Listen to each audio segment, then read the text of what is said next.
My dear Bagginses and Buffins. By the blood of our people, are your lands kept safe. I see in your eyes the same fear that will take the heart of me. So do all who live to see such times. By all that you hold dear, this good earth. There's some good in this world, and it's worth fighting. Welcome back, everyone. We are continuing our revisit, our re-review of the Rings of Power. This is episode 2. If you didn't catch our first episode, take a look in the comments down below, and I'm going to pin it there. But yeah, episode 2, we open into... my note is, Galadriel realizes the stupidity of her decision to full effect. I actually wrote that I thought the opening credits and music are good. Okay, well, so yeah, you can say that with a bunch of the episodes, Yeah. so I guess we'll do it here. The opening credits are good. They are practical effects. It's crazy. Same as the that shot of the fire forming the title card. That's also practical. So That's cool. kudos to them using both the cool fire effect as well as speakers with like grains of sand on it to make those cool designs. Yeah. Very cool practical effects. And yeah, now we are swimming in the ocean. And But yeah, you wrote. So remind me what you wrote, that she realizes the folly of her decision. yeah. So, and I even made a comment here in case I had pushback on this. So she has no food, no drinking water, Yeah. and she has to swim consistently for months. Yes. So yeah, I wrote. Yeah, we begin with Galadriel in the ocean at night. Yes, it's silly. I'm trying to be generous, I see here. It's silly, but it really does show her determination and what is going on in her mind and heart. That's fair. That's fair. I think we could show that other ways, but I'm gonna let it go because I can't change it now. So here we go. That's it. Like, that's the opening shot of it, which again, it's kind of weird that that's the opening shot. I don't know if it was needed. I know we have to get back to Galadriel eventually, but do we need to do that, then cut to Meteor Man?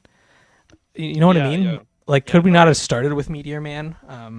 Anyway, I like this setting, what they've done here. I have one slight complaint on the look of this, because it looks really cool, but it looks like it would be too hot for Nori to enter. But the fire's not hot for some reason. Yes, which they don't say right away. Yeah. So that was my only tidbit when I watched it again. I was like, wow, that looks incredibly hot. They're standing really close, and then they do eventually get to that. So good on them for making that comment. And then, but it looks really cool. I don't think it's practical. I think it's CGI, but it looks really good. Alright, then I have Malva, again, is shown to be more superstitious than Sadak. She wants to break camp because of the starfall. And so And she makes a good point here, though. Yeah. How many signs do you need? That's my question. Sadak, what is the point of the book if you're not going to listen to the signs? She's right. I kind of agree.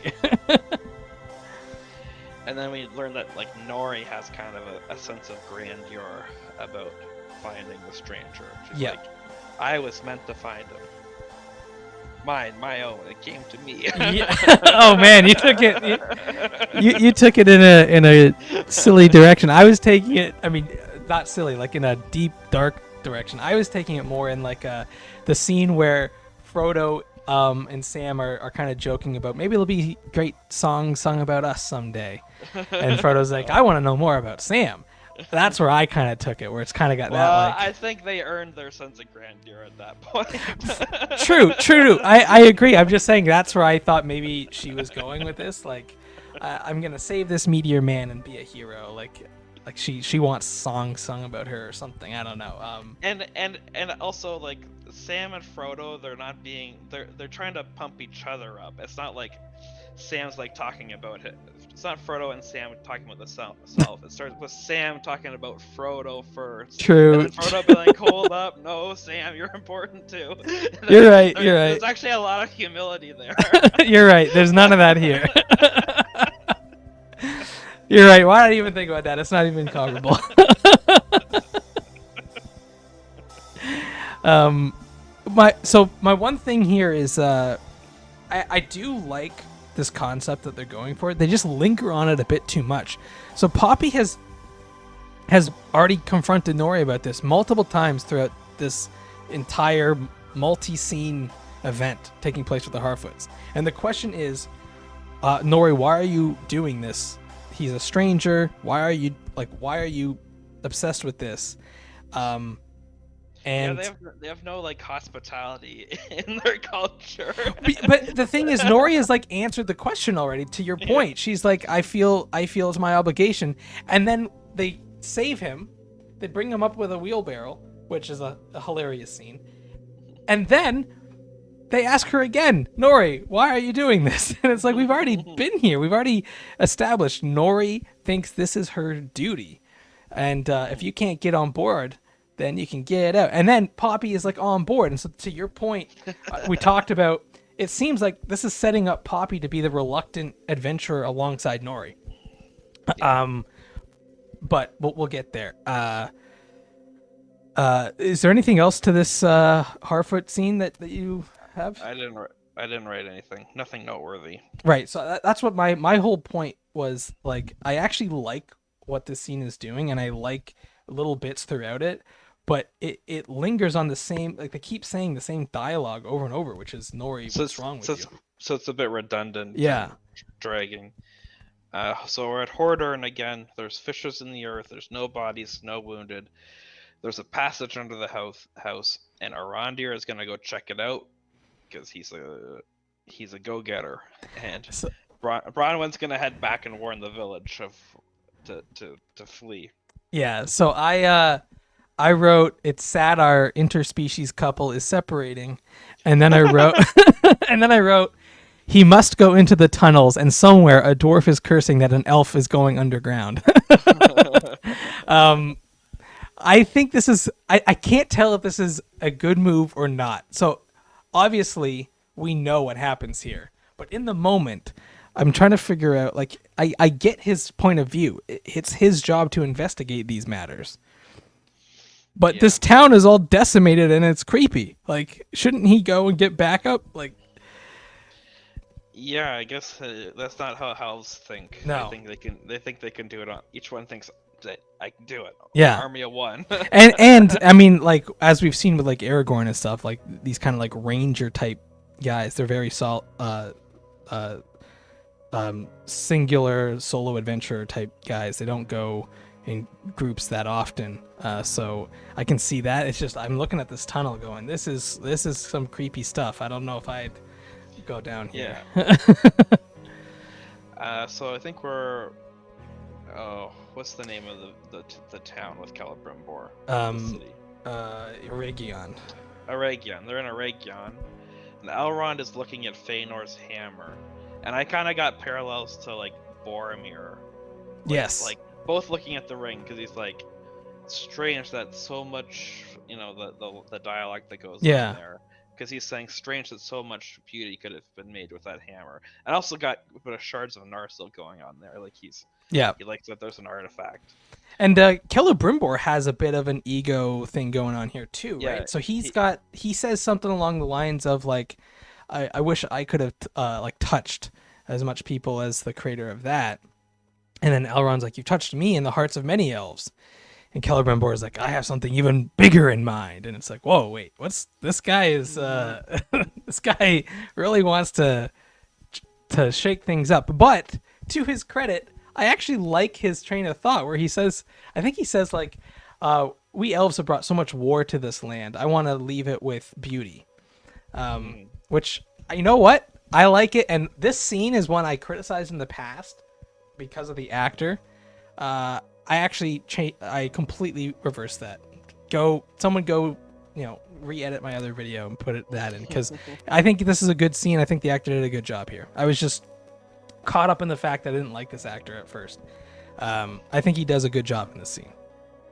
Yeah, and I think I skipped most of making a lot of notes. I just went right to the when they're at the mine, and Elrond's character is kind of crafty because he'll invoke the right of Sigma Terrar just so he can get inside and see Durin. So the reason you ignored some of the notes is because you're trying to be To win him over. you're trying to be charitable, and it makes no sense that the two of them went by themselves. This is getting into the Game of Thrones problem where you get to just time jump all over the place. They walked a long distance, and they should have had an honor guard, and it should have been like a whole thing. Because Elrond says, like, we're going to be met with like ram horns and festivities. And I actually really like the fact that Celebrimbor are on their way. And you might even have this in your notes too, but he is excited to see the dwarves because he admires them. And this is something that is always nice to see. I like having the elves be racist against other races because that's always fun. But then I like to see these moments where they recognize the beauty in these lesser beings, and he makes a point to say like what they do with stone and how they carve it. Of course, I would love to see how they do it. Like I want to know more about any person that unlocks the mysteries of the world and that kind of stuff. So I like that about Celebrimbor and Elrond too. Both of them are very supportive of working with the dwarves, and I like seeing that. And then the dwarves, I really like the dwarves here. I know in the past I've seen people say that they didn't like this scene because of the way the dwarves looked and walked. Let me just say, they're wearing armor. Like, these are guard dwarves. They're not going to have the fluid movement of. And they actually use like people with dwarfism. Right. So there's that, which, good for them on that. And also, I actually like the fact that like dwarves do not move as fluidly as other creatures when they battle. Like, look at Gimli, and even look at any of the video games. The dwarves, they try to emulate like rock and stone and make like shield walls and stuff. Like, they don't move around a lot when they fight. So I am fine with these being the guards and the way they walk and the way their armor works. It's great. And I actually even really love this view of Khazad-dûm. I wish we got more of it, to be honest. Yeah, great visuals of Khazad-dûm. There's even like, I noticed there's like farms inside too. There's literally farmers farming little fields inside. Exactly. Yeah, like it's a really cool visual thing that we don't get to see at any moment in any other Lord of the Rings scene. And then we meet Durin, and he seems more temperamental and he's unhappy, whereas Elrond seems like naive to why Durin would be upset with him. Yeah. I did make a one note here. So they have a chant. Did you catch this? So Durin walks in, and he shouts Kaza, and everyone else shouts Doom. Yeah. It's kind of interesting. It's that feels a little modern day, but yeah, you know what? I had fun with it, so I'm fine with it. I'm gonna let it go. It made me think like, wait, what does that mean? And I looked it up. I didn't even have to look up most of it. I had to just look up what Doom meant. Because the Kaza part is dwarves, and then the Doom part is like either like tunnel or mansion, or like it's unclear exactly what it means, but it probably means dwarf mansion or something like that. So it's just an interesting thing for them to shout. But I thought it was fun. I thought everyone in this scene does a great job. It really does feel like dwarves live here, so I like that. So Nori is speaking to the stranger, and then Largo breaks his foot, and he's still cheerful. So that's character development. Yeah. Character. Yeah, and I misremembered this scene. So in my head, as we cut to this scene, I kind of rolled my eyes and groaned about what we were about to see. And it doesn't go as badly as I remember. So I remembered it where like everyone was like watching him hurt his foot, which in a way they are. Like there are people around him, but they don't notice it happening as it happens. So it's not as bad as I originally thought it was. And also I didn't realize that Nori like blames herself right away, which is yeah, but it's just silly. But yeah, I remember that. I remember thinking that was silly. yeah, like she comes back and she's like, I should have been here, and it's like, well, would you have even been helping him? Like it seems like he thought he could do it himself. Or like she would have done it by herself and broken her foot. But that's also what could have happened. Yeah, so I'm just like, it's unclear. She gets like upset she should have been here, and then she starts like questioning like, I shouldn't be wasting time with a stranger, and I'm like, I don't get that from here. If anything, the other Harfoot should have helped. Like, and again, I remember it being a bit more harsh, where like a bunch of Harfoot stood around watching. That's not the case. They're busy doing their thing, and just the way they shot it. It leaves open room for someone to come and help him. I think they could have maybe shot it in a sequence that it happens more quickly and no one is there, no one is able to come and help him. But again, Nori, nothing you can do. And I even made this note. I'm not really sure you could even lift that pole. Like you're a little Harfoot and your dad is there to help build this tent. So like they needed a strong person to build this tent. I don't know if you would have been asked to even be part of this. So like, yeah. So I just don't. She's upset. No one. I remember people blaming her, but instead, she blames herself. So again, I misremembered this scene. And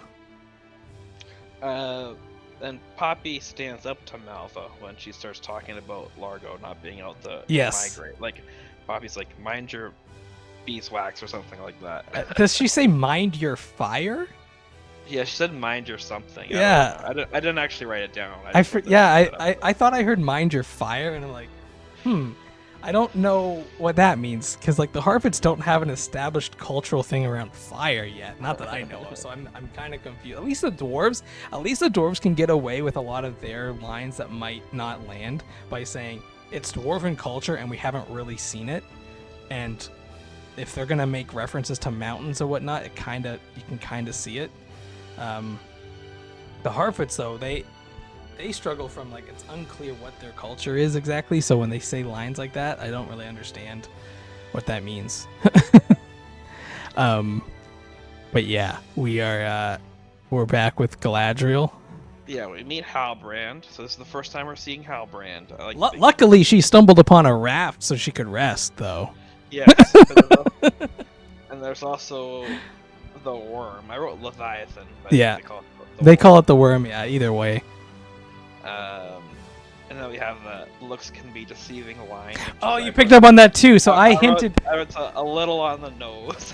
So a few episodes ago, not episodes of the show, but of our channel, I mentioned we're going to make a note of something Sauron says early on that relates to the clues of him being Sauron, and that's one of them. Looks can be deceiving, and it cuts to him, and he gives like this like evil eye, like looking like So, I actually like that line, and I think it's great. And Halbrand, I actually like the Halbrand actor too. I think he's doing a good job here. And this action set piece here with the worm, it's chaotic and fun. This is the kind of chaos I wanted more from the troll scene, where we could see people. So I wrote like the raft survivors seem believably distressed. Yeah. Whereas Galadriel's still like calm, cool, collected. So it's like else. But she is tired. So she when they finally let her up on the raft, she like lies down and like is like, she's exhausted. So she knows she could not make it back to land at this point. Like she knows she needed this raft. Yeah. And Halbrand is also like calm under the pressure, and he just separates himself from the rest of the raft.